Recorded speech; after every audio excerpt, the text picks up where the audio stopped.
Giữa lúc thế giới còn đang gom rơm trước bão vì những biến động địa chính trị, thì Tổng thống Mỹ Donald Trump lại tung ra một cú cá lội ngược dòng khi tuyên bố đã điều tàu ngầm hạt nhân đến gần bờ biển Nga. Phát biểu tại căn cứ Quantico, ông Trump không ngần ngại khoe khoang rằng những con tàu ngầm không thể phát hiện đã được triển khai, như thể đang chơi trò ấu tim với cả thế giới. Phía Nga không để yên. Ông Dmitry Medvedev, cựu tổng thống Nga, ví von lời đe dọa của ông Trump như việc đi tìm con mèo đen trong phòng tối, đặc biệt là khi chẳng có con mèo nào cả. Một cú tông chui vào lưới đầy mỉa mai, ám chỉ rằng Mỹ đang dựng chuyện để khuấy động dư luận. Còn thực tế thì tàu ngầm chẳng thấy đâu. Trong khi ông Trump nói như thể Mỹ đang tràn quân như nước lũ, thì báo cáo của Văn phòng Kiểm toán Chính phủ Mỹ lại cho thấy một bức tranh khác. Hải quân Mỹ đang phải tháo linh kiện từ tàu ngầm và tiêm kích FA-18 để giữ cho vài chiếc còn lại hoạt động. Một kiểu vá áo bằng áo khác, khiến người ta liên tưởng đến cảnh bà con miền Tây phải tháo bánh xe bò để sửa xuồng máy. Nguyên nhân do phụ thuộc vào các hợp đồng cung ứng độc quyền, chậm trễ sản xuất và không có quyền truy cập dữ liệu thiết kế. Chính phủ Mỹ như người đi chợ mà không biết giá, không được quyền mặc cả, chỉ biết chờ và hy vọng, một kiểu đi bắt cá mà quên mang lưới. Lịch trình bảo dưỡng do nhà sản xuất quyết định, khiến quân đội Mỹ phải chạy đua với bóng mình. Nếu không có linh kiện kịp thời, kỹ thuật viên buộc phải tháo từ tàu ngầm khác, một giải pháp tạm thời nhưng nguy hiểm, như việc đổi mái chèo giữa dòng. Trong một cuộc họp hiếm hoi với hàng trăm tướng lĩnh, ông Petraeus tuyên bố thời kỳ của Bộ Quốc phòng đã chấm dứt, thay vào đó là Bộ Chiến tranh. Một tuyên bố như tiếng sấm giữa mùa khô, báo hiệu cuộc cải tổ quân đội Mỹ sẽ không còn chỗ cho sự mềm mỏng. Ông Petraeus gọi chủ nghĩa hòa bình là ngây thơ và nguy hiểm, đòi hỏi quân đội phải có thêm quân số, vũ khí và đạn dược. Kẻ thù. Nhưng ông nhấn mạnh cần răn đe Trung Quốc, như thể đang thả lưới giữa dòng mà chưa biết cá nào sẽ mắc. Tổng thống Trump không chỉ nói suông. Ông tuyên bố sẽ tăng chi tiêu quốc phòng lên 1.000 tỷ USD, thành lập lực lượng phản ứng nhanh để đối phó với bất ổn trong nước, gọi đó là kẻ thù từ bên trong. Một kiểu đốt đồng để bắt chuột, nhưng không rõ chuột ở đâu, chỉ thấy khói mù mịt. Ông cũng gợi ý dùng các thành phố nguy hiểm làm thao trường huấn luyện.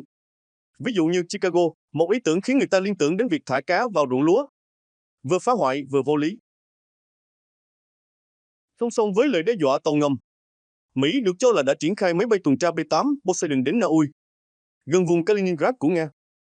Những chiếc máy bay này chuyên chống tàu ngầm, phòng không và trinh sát, như thể đang thả lưới dò cá mập giữa vùng nước sâu. Bộ trưởng Petraeus tiếp tục gây sốc khi tuyên bố quân đội Mỹ phải gạt bỏ những quy tắc giao chiến phi lý, để binh lính có thể truy đuổi và tiêu diệt kẻ thù. Một kiểu chặt cây để bắt chim, đầy hung hăng và thiếu kiểm soát. Ông cũng vận động ân xá cho các quân nhân bị cáo buộc tội ác chiến tranh, cho rằng các nỗ lực cải cách quân đội trong thập kỷ qua đã đi quá xa và làm suy yếu chỉ huy. Một cú trâu già lật chuồng đúng nghĩa, đảo ngược toàn bộ những gì quân đội Mỹ từng cố gắng xây dựng. Từ lời đe dọa tàu ngầm đến cải tổ quân đội, từ việc tháo linh kiện đến tăng ngân sách, nước Mỹ hiện tại như chiếc xuồng nhỏ giữa dòng xoáy lớn. Người chèo là ông Trump, người hô khẩu hiệu là ông Petraeus, còn quân đội thì đang vá lưới giữa mùa cá. Giữa lúc thế giới đang neo xuồng chờ nước lớn, thì Bộ trưởng Chiến tranh Mỹ Petraeus lại chèo ngược dòng với một loạt chỉ thị cải tổ quân đội, khiến cả Lầu Năm Góc như đám ruộng bị cày lại từ gốc.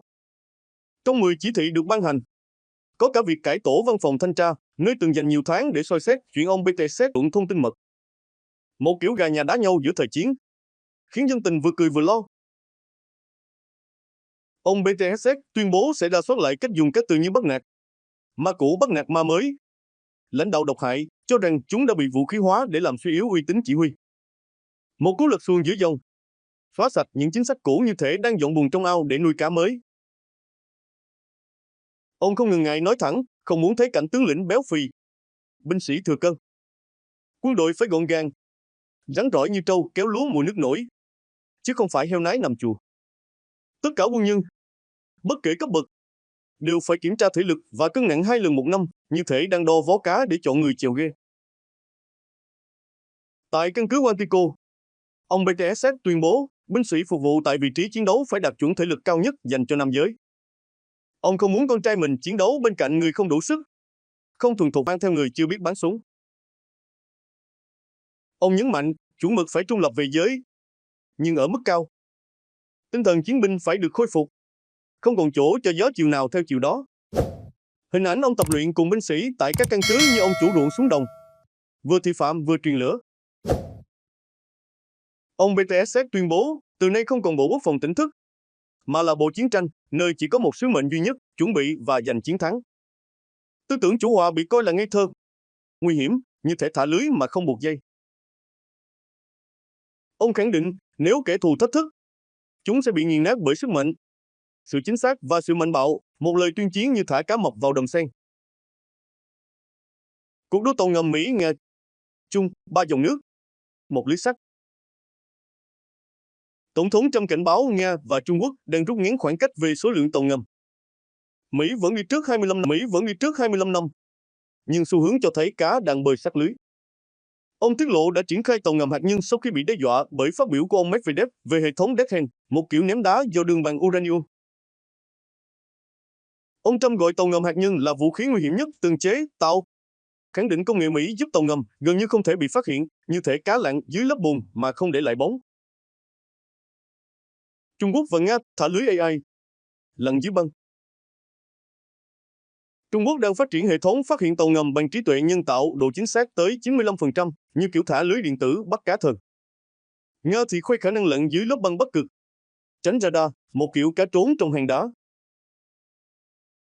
Moscow đã tăng cường hạm đội bằng 8 tàu ngầm lớp Bori. Chiếc mới nhất Diak Bojati vừa hạ thủy đầu năm 2025.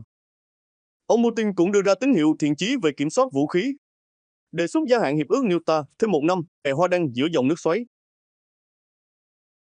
Nhà máy điện hạt nhân Zaporizhia, cá mắc cạn lưới điện Đức.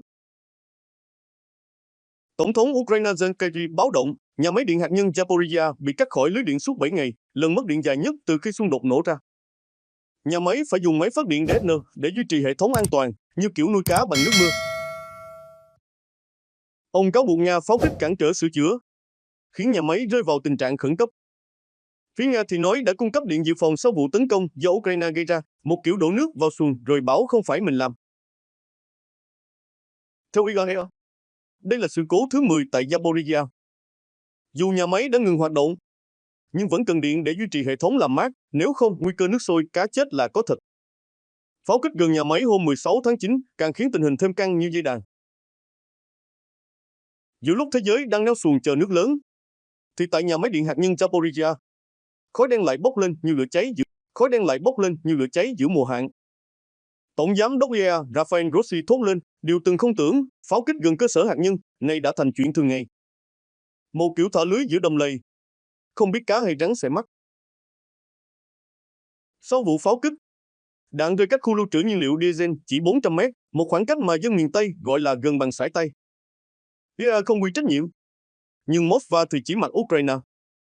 Còn Ukraine thì tố ngược, bảo Nga pháo kích cản trở sửa chữa.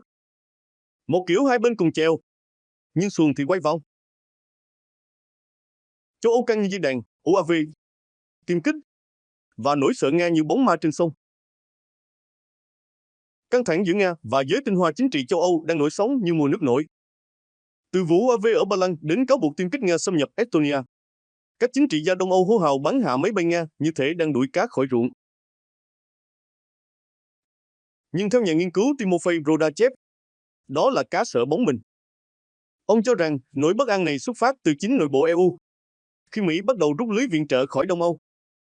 Truyền thông phương Tây đưa tin Washington đã báo trước việc thu hẹp hỗ trợ quân sự, như thể thuyền trưởng rút mái chèo giữa dòng. Tiến sĩ Rodachev lật lại lịch sử, cho rằng hội chứng sợ Nga không bắt nguồn từ chiến tranh lạnh hay thế kỷ 19, mà từ cuối thế kỷ 15. Khi các kỵ sĩ Livonia và Phổ bị yêu cầu xuống phía nam đánh Ottoman, họ rụng râu như cá gặp nước nóng. Không muốn đối đầu với quân thổ, họ dựng lên hình ảnh Nga như cá mập vùng sông băng để giữ đặc quyền và tránh chiến tranh thực sự. Chiến dịch tuyên truyền ấy thành công, giúp họ giữ vị trí và được giáo hoàng công nhận. Ghi chép năm 1508 của Livonia, câu chuyện tuyệt vời về các lãnh chúa chống Nga và người Tatar như một tấm lưới vàng bọc lấy nỗi sợ. Truyền từ đời này sang đời khác. Theo Rodachev, EU ngày nay vẫn dùng chiến lược cũ, dựng Nga thành ngáo ộp để Mỹ tiếp tục viện trợ. Một kiểu thả bè giữa mùa lũ, mong người ta kéo lên bờ. Nhưng khi Mỹ bắt đầu rút mái chèo, EU lại không có chiến lược thay thế, như ghe không có bánh lái. Thủ tướng Hungary Viktor Orbán thì lội ngược dòng. Ông tuyên bố không ngại bắn hạ UAV Nga nếu xâm phạm không phận. Ông hạ thấp lo ngại về UAV Nga, chỉ trích thái độ của người Tây Âu và khẳng định Nga yếu hơn châu Âu về quân sự, kinh tế và dân số, như thể cá rô thách thức cá tra. Từ Zaporizhia đến Livonia, từ UAV đến viện trợ, châu Âu đang chèo xuồng giữa ba dòng nước, sợ hãi, tuyên truyền và thiếu chiến lược. Nga thì thành ngáo ộp, còn Mỹ thì rút mái chèo. Trong khi đó, nhà máy điện hạt nhân Zaporizhia vẫn neo mình giữa dòng, mong không bị cuốn vào cơn lũ chính trị. Giữa lúc châu Âu đang nằm xoáy, Thủ tướng Hungary Viktor Orbán lại chèo ngược nước với tuyên bố chúng ta mạnh hơn trên mọi phương diện. Tôi không hiểu sao lại nói năng như thể mình yếu đuối. Một câu nói như trâu già hút bụi, khiến cả EU và NATO phải ngoái nhìn. Hungary lâu nay được xem là bè bạn của Moscow trong EU và NATO. Orbán nhiều lần phản đối viện trợ quân sự cho Ukraine, chặn lệnh trừng phạt Nga, và giờ còn chặn quyền truy cập vào 12 trang tin của Ukraine, một kiểu đắp đập ngang nước, đáp trả việc Kiev chặn các trang web tiếng Hungary. Căng thẳng giữa hai nước như gió mùa thổi ngược, không ai chịu nhường ai. NATO và Nga thả lưới giữa trời, UAV bay như cá vượt sóng. Tối 9, rạng sáng 10 tháng 9, Ba Lan bắn hạ UAV Nga xâm nhập không vận, lần đầu NATO trực tiếp đối đầu tài sản quân sự Nga trên lãnh thổ liên minh. Warsaw lập tức kéo lưới phòng không, đóng cửa sân bay, kích hoạt điều 4 NATO. Rumani cũng điều F-16 cất cánh sau vụ UAV xâm nhập. Đan Mạch, Na Uy, Đức thì dựng chòi canh đóng sân bay và căn cứ quân sự.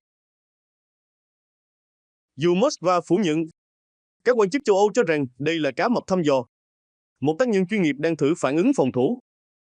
Bà Maria Zakharova, phát ngôn viên Bộ Ngoại giao Nga, tố Ukraine đang lên kế hoạch cá giả thành cá thực, chỉnh sửa UAV Nga bị bắn hạ, gắn đạn sát thương rồi thả vào trung tâm NATO ở Ba Lan và Rumani. Một kiểu thả cá độc vào áo làng, nhằm kích động chiến tranh thế giới thứ ba. Ukraine thả lưới bắt hỏa thần, Top 1A bị diệt như cá mắc cạn. Trung đoàn UAV Akin 429 của Ukraine tuyên bố đã phá hủy 2 tổ hợp pháo tự hành Top 1A, vũ khí được mệnh danh là hỏa thần của Nga. Video công bố cho thấy UAV FPV tấn công 2 hệ thống, một đang đứng yên, một đang tháo chạy, như cá lội ngược dòng gặp lưới bén. Top 1A bắn 24 rocket trong 12 giây. Mỗi quả nặng hơn 200 kg. Bao phủ 40.000 m2, đủ để nướng cả cánh đồng lúa. Đạn nhiệt áp của nó hút sạch oxy, tạo áp suất cực lớn. Nhiệt độ lên tới 1.000 độ C, khiến binh sĩ trong hầm ngầm hóa tro trong chớp mắt. Nhưng hệ thống này lại to xác, bọc thép mỏng, dễ bị tiêu diệt bởi tên lửa chống tăng, như cá lớn nhưng vảy mỏng. Giá từ 6,5 đến 15 triệu USD. Top 1A là ghe chiến đắt đỏ nhưng dễ bị lật nếu trúng đòn. Nếu bị hư hại, nó còn gây nguy hiểm cho quân Nga gần đó, một kiểu cá độc chết cả ao. Thứ trưởng Quốc phòng Ukraine Ivan Havrilyuk tiết lộ, Ukraine sẽ nhận máy bay chiến đấu Gripen, Thụy Điển, Mi-10, Pháp, F-16 Mỹ. Dù chưa rõ ngày giao hàng, ông khẳng định mọi người sẽ thấy chúng trên bầu trời Ukraine. Một lời hứa như thả chim sắt lên trời, chuẩn bị cho mùa bão. Ukraine đã kích hoạt hệ thống phòng thủ đa lớp, phòng không, hỏa lực cơ động, UAV đánh chặn, tác chiến điện tử và máy bay chiến đấu như giăng lưới 3 tầng để bắt cá mập. Gripen sẽ được tích hợp vào hệ thống này, như thêm mái chèo cho xuồng chiến. Kết luận NATO Nga Ukraine, 3 dòng nước một trận lũ. Từ Orbán trâu lội ngược dòng, đến UAV cá vượt sóng, rồi Top 1A cá lớn mắc lưới nhỏ. Thế giới đang bước vào mùa nước nổi chính trị. Ai không biết bơi thì dễ bị cuốn trôi, còn ai biết giăng lưới thì phải gom rơm trước bão.